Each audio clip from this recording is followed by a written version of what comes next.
Every dealer I know is very, very good at adapting to change. Whatever the future happens to be, dealers will always just adapt. We're not in the quote-unquote technology business. We're in the people business. I always say everything. We're in the relationship management business. You have consumers out there that have a need. They have a need to transport, however that is. All I know is people have a great need to move from here to there and back again. And they do it every single day of their life.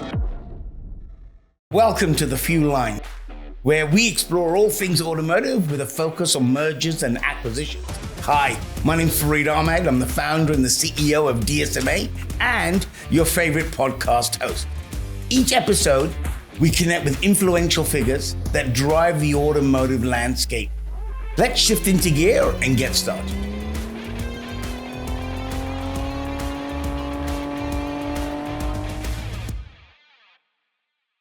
Hi, Steve. Welcome to The Fuel Line. Steve, I know that you are a part of an amazing automotive group called the Quinn Automotive Group, and you have assets not only in Canada, but in the United States. But before we talk about that, maybe you could tell me a little bit more about Steve. Where did Steve Quinn come from? And tell us about your humble beginnings. Well, thanks for reading, and thanks for having me on The Fuel Line. It's kind of exciting to be a part of this podcast. I've listened to a few of them so far. They've really come off with some great information for people, and I give you kudos for getting this whole thing started. I think it's a great thing for the automotive industry and for our fellow dealers and stakeholders to kind of hear some of the things that you guys are talking about. Yeah, a little bit about my background. I long time ago started in the Canadian tire business at Young and Steels here in Toronto, and we had quite a big operation with 32 service bays and about 56 techs. You needed that many techs back in those days because you were open 7 days a week and back writing manual work orders and things like that. You know, I'm sure a lot of people listening to this podcast will probably remember those days. And after doing some work with Canadian Tire, I was down in Florida one time, and I saw an Amoco station, and it had a sign up that said emission testing, $25. And I went in there and talked to the person who ran the station, and they told me all about this up-and-coming thing. This is back in the 80s. Yes. This up-and-coming thing called automotive emission testing. And I kind of got a little tutorial from the person at the Amoco station there, and they told me all about it. And I came back to Canada thinking, I wonder if this is going to be something that's going to be coming to Canada at some point in time. And my brother and I are in business together. My brother Reg and I are in business together, and we started a company called Protect Air at that time. And Protect Air's focus was it was a data management company. And if you go in to have your vehicle tested in a garage or at which is called a decentralized system, or in a centralized system, which is a drive-through emission testing place, that data that from your tailpipe then gets sent to, in Ontario, MTO, but anywhere else, Department of Motor Vehicles, the DMVs, or Department of Environmental Protection, wherever necessary. And if you pass, then they will update your tag or your sticker or whatever you want to call it, in your jurisdiction. So at the time, there was three competitors in that industry, and we were fortunate enough to win 9 U.S. states in the province of Ontario, and we became the data managers for those 9 states and the province. And that lasted for about 12 years. We went literally from 2 employees to 1,200 employees over that time period. Wow. And then we were acquired. We were acquired by a company called Parsons Engineering, the second largest engineering firm in the United States. And they've done a great job with that company ever since. And then it was time to figure out what's next on the agenda. So, then Steve and Reg enter the new car business. Yeah. Tell us a bit about that journey. Yeah. So along came the car business. Interestingly, we did our due diligence back in those days about what companies we thought really had a solid future moving forward. Right. And, what was available out there. You being in the mergers and acquisition business, all about that. Opportunity comes, opportunity goes. We thought, well, the BMW Mini business certainly looks like one that's really kind of got the strategic plan in place that looks like it's got a very bright future. So we were lucky enough to work to acquire a BMW dealership, and then a second dealership, then a third dealership, and so we now have 3 BMW, 2 Mini franchises, and a BMW motorcycle franchise. Amazing. Here in Canada. And then we thought we'd dip our toe into the U.S. market, which I guess is what we're here to talk about today. How did that happen? Maybe you could share with the audience, what was the initial drive into moving into the United States? Yeah, I think the drive came from a number of things. Number one, our family obviously has, some affinity to the U.S., some real estate holdings down there and things like that. So you've got to have a general understanding of the landscape down there. The second thing I think that's very important is, I think for a lot of the executives in the U.S., we were doing a really good job with BMW and Mini here in Canada. And, a lot of the executives take note of that. Sometimes, as you know, in your industry, the consolidation is happening at a rapid rate. And sometimes they're just looking for a smaller dealer group to do some of the work in the U.S. So that kind of came along. It happenstance to come along that there was an opportunity in Santa Monica, California. And so we jumped at that opportunity. What are the biggest differences, Steve? For the audience, there's a lot of interest from Canadian dealer operators to expand, and they're looking south, some of them. What do you find are the biggest differences in operating a business in Canada versus the United States? And what advice would you give any organization that's looking to acquire down south? Yeah, that's a great question, Fareed. Well, to tell you the truth, it is oranges and apples for sure. Is it? Canada and the U.S. I guess I could go through a whole list of things, but at the top of the list would be that Canada, it's obviously a much smaller environment. 10 dealerships for every one dealership here in Canada. It's a much smaller environment, but that creates a lot of opportunity. In Canada, as you know, if you're part of an organization, whatever the OEM happens to be, you can generally pick up the phone and generally get to one of the chief executives here in Canada and have a conversation, and it's probably a really good two-way conversation. Everybody tends to know everybody else in the industry here in Canada. That's certainly not the case in the U.S. I'll go to dealer meetings in the U.S. and there's literally 500 dealers in the room versus 48 dealers in the room, things like that. So it's just the scale is amazingly different, but that creates opportunity as well. And just a small example of that would be personnel. Here in Canada, if you identified I'll pick general manager as an example. You identified a great general manager, but they live on the West Coast and you happen to have an operation on the East Coast. It'd take a lot of convincing to get that person to move their family, move their life, move their lifestyle across the country. In the United States, that's never the case. You identify an individual, you make them happy with the compensation package, and they're like, yeah, sure, I can start Monday. My wife or partner will organize things and get the kids moved out, but I'll start Monday. Crazy. So it is the land of opportunity for sure. Okay. There's just so many people in the automotive industry in the U.S. Where we're located on what we call Auto Row in Santa Monica. There are 17 dealerships within 3 kilometers or 3 miles of the dealership down there. So the weather's not too bad down there, is it, Steve? The weather's not too bad, Fareed. I just got back from there, as a matter of fact. Yeah, it was fantastic. But it creates a great opportunity, but it's a very, very, very competitive environment.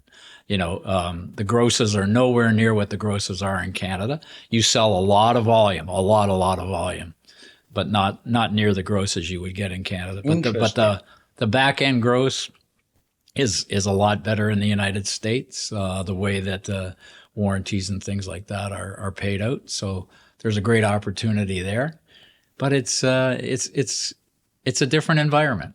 As you know, Canada, we're not very litigious here in Canada. United States, they're very litigious. Customers are litigious.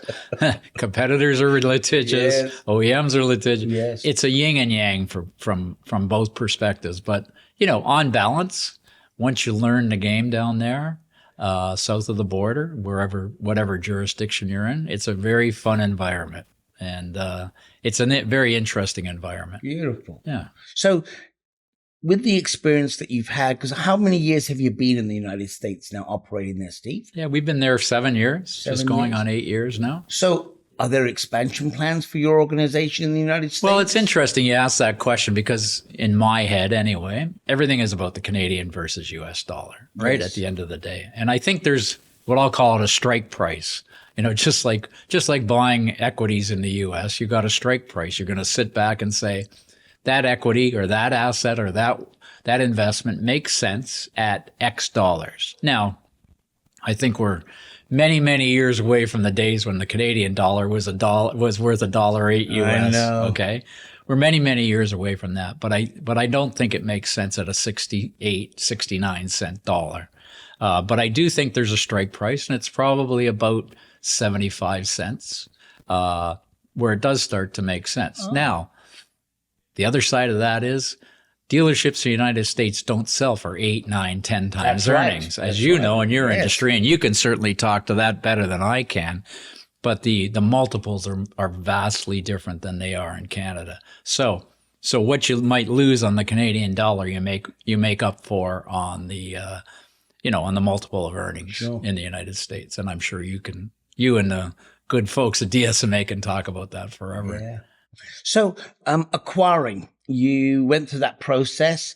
If one of your fellow Canadian dealers was looking to acquire in the United States, any tips, any advice? Because you've been through the whole process. Any advice you'd give them, Steve? Yeah, I think, at the top of the list would be you have to have an affinity to the jurisdiction in which you're looking.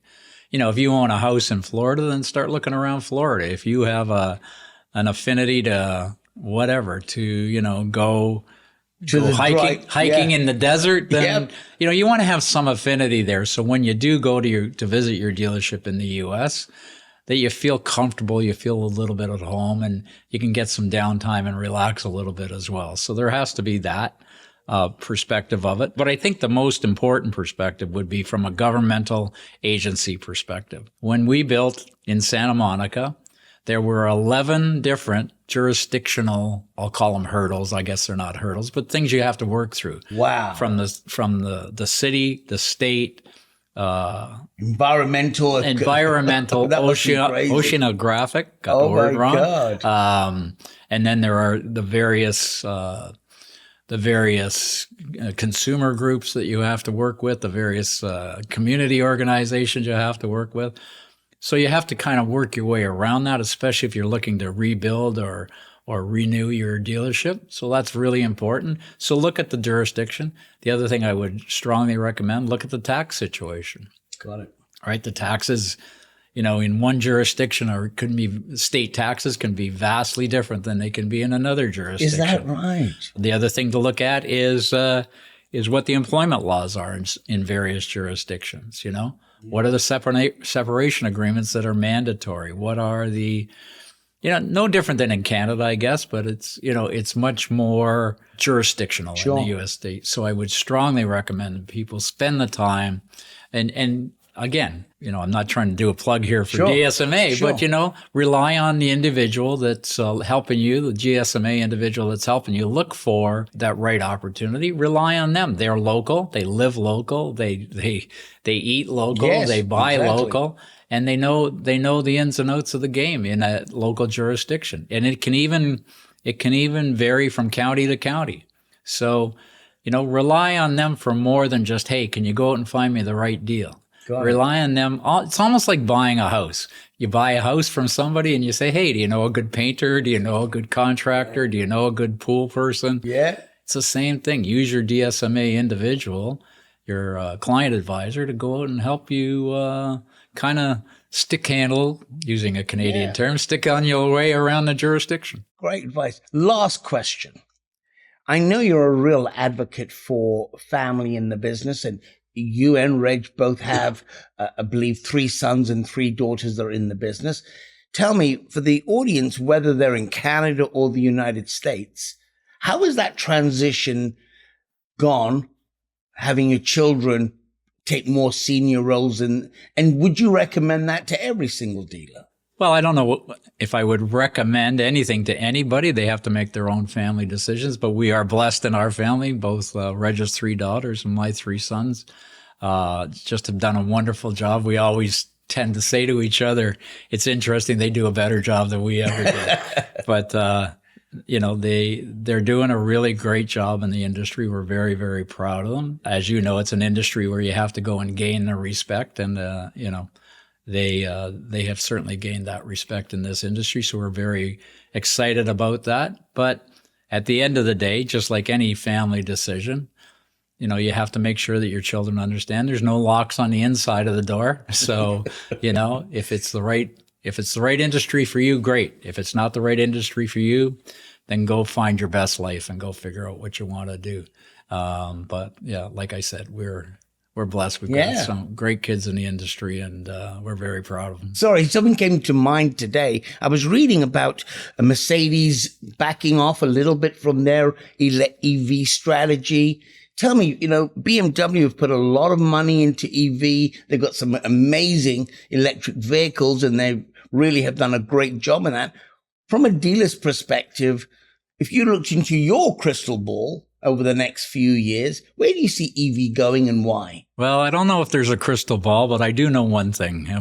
And the one thing I do know in the automotive industry is change is going to happen. It's inevitable, right? It's inevitable, and it's been happening since the days of the horse and buggy. Got it. And one thing that dealers, every dealer I know, is very, very good at is adapting to change. So whether it's pure electric, whether it's hybrid, whether it's gasoline, whether it's hydrogen, whether it's whatever the future happens to be, dealers will always just adapt. You know, we're not in the quote unquote technology business. We're in the people business. I always say everything. We're in the relationship management business. You have consumers out there that have a need. They have a need to transport, however that is, whether it's self-driving, whether it's hybrid driving, whether it's electric driving, whether the future is, you know, hydrogen airplanes. I don't know what the future holds. All I know is people have a great want or a great need to move from here to there and back again. And they do it every single day of their life. So what we're in, you know, we all know what the 10 steps to the sale are. We talk about it all the time. What's the first thing you do when you meet a customer? After the meet and greet, the second step is, you know, what are your needs? Why are you here? Right? It's just qualifying the customer. What are they both? Well, everybody has the same need. I need to get to work. I need to move my kids. I need to go on vacation. I need to, whatever that happens to be. We as dealers will always adapt to that. We'll buy the technology necessary to be able to fix those vehicles. Right. We'll qualify customers properly so that their concerns are met, and we'll change as change comes. And one thing about dealers, we're very, very quick to invest, if that means that there is payout at the end of it. Right. So, you know. And you're great risk takers as well, right? Absolutely. But working in concert with the OEMs, you do a proper risk analysis, risk reward analysis, and you make determinations based on that risk and reward. Some people will go whole hog into the pure EV business. Some people will dip their toe in the water and see where it goes. Some people will do other things. But that's what makes the dealership world great. It's, you know, thousands and thousands of individual entrepreneurs out there making individual entrepreneurial decisions every single day they go into the office. Right. And that's the cool part of the business. So whether it's fully electric or fully hydrogen or it's hybrid or it's pure gasoline or they're going to stay a certain way until the last drop of carbon fuel comes out of this earth. Who knows? Nobody can predict the future, but all I do know is as dealers, we're always going to adapt, and we adapt quickly. And I think dealers have always been able to pivot. I remember back in 2000, people were talking about the internet was the killer of all retail car dealers. Well, actually, the dealers embraced that change and they've done very well. And the car dealer body is still here. So I think a lot of shots get taken at the automotive industry, but it has amazing staying power. You know, it's a funny thing you say that, because people always ask me, what's the effect of technology on their business? And I said, you know, one thing about human beings is human beings don't generally change. And I'm going to tell you, when you sell a car, you sell a car when the person's butt is in the front seat and they're holding onto the steering wheel and they say, I really see myself driving this car. Whatever the technology is in the car, whatever the combustion is in the car, whatever it is, there's just a thing. And the thing is, it just feels right to that consumer. Yeah. You know, and buying, whether it's buying online, if that feels right to the consumer, that's great. But generally, most people want to feel it, they want to touch it, and they want to smell it. Yes. And if it feels right, touches right, smells right, it's the right vehicle for them. Yeah. Great. Thank you, Steve. I wanted to cover that point with you because I know we get a lot of requests from our clients to ask, where our crystal ball, what do we see in the future? And that's a great answer. Well, you know, Fareed, if you and I had a crystal ball, we'd be at the racetrack. Yeah. We wouldn't be here today. Hey, listen, before I go, yes, I have a little gift for you. It's something that I think everybody should read. So John Maxwell is a great writer, and he writes some really interesting business books. But one of them that I really love is called Good Leaders Ask Great Questions. And we talk about going to the US, and we talk about moving into a different jurisdiction than you might be used to. Yeah. And the premise of this book really is, if you go into a new organization, ask great questions. Sit, listen, ask a bunch of questions. Don't think you have all the answers, but you do have all the questions. So I'd welcome you to read that. Thank you very much. And like I said, John Maxwell's a great writer. It's a quick read, which is nice. Doesn't have a lot of pictures in it, so I know it's going to be hard for me. It's going to be tough for you. Normally, all I get from you is a Tim Hortons coffee, so to get a book is very nice. Anyway, I really appreciate that, Steve. Okay, pal. Thank you for coming on the Fuel Line and spending some time with us. It's always great to see you. Guys, if you like the content, please remember to like, subscribe, and share these videos. We want to have a platform that allows people to get educated and learn from people that are actually in the business, doing the business. So again, thank you very much for your time and enjoying Fuel Line.